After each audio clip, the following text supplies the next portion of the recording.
Hey, this is Pastor Fred. Time for another follow through. We are listening to God. We're also living for Him. Grab those Bibles, open them on up. We're going to be in Matthew today, Matthew 6:33. One of my favorite verses. I got to just say it. It's kind of a life verse for me, and what that means is it's kind of a go-to. And I think we should all have not just one, but a bunch of these. But if I had to pick one that really made a difference, it was this one in my life. Because, I've gone through a couple of twisted turns in terms of where I was heading in my life. And there was one point where I was working full time. I had never been to college, but God seemed to be calling me to become a pastor and to do what I'm doing now. Which requires a lot of education, and I was like not good at education. I thought, what am I going to do here? And I wanted to do music. There was all these things that I wanted to do, and then this passage came through.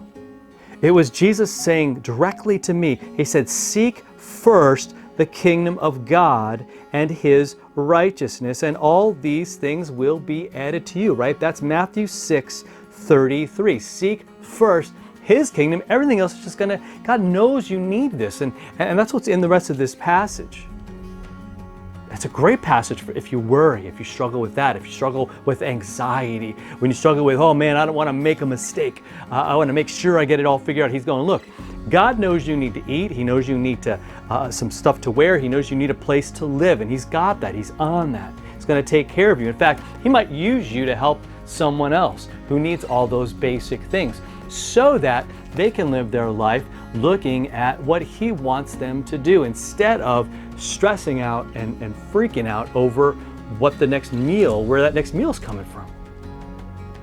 He wants us to look at His kingdom, His righteousness, right? The fact that He died for us, the fact that He made us right with Him when He sent His Son to die for us on that cross. What an awesome thing. He said, chase. And here's the thing, we chase a lot of things, but we don't have to chase that. God comes to us.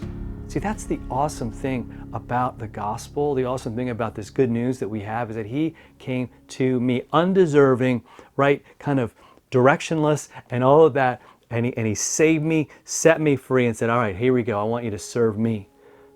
And that opens up a lot of possibilities, right? And so I look at my life now and I'm like, wow, I still use music. I'm doing something very different, like speaking and teaching and doing a lot of things that I just never thought I could do.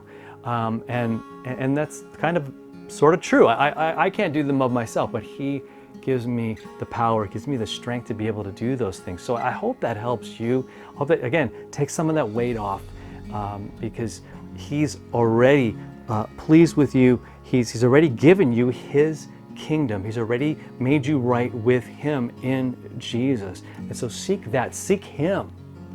Seek what He's all about. And just know that all the other things, right? All that stuff that we freak out and stress about, He's got it. He's on it. All right? So I pray that brings you peace and brings you hope. Have a great day, and we'll see you next time.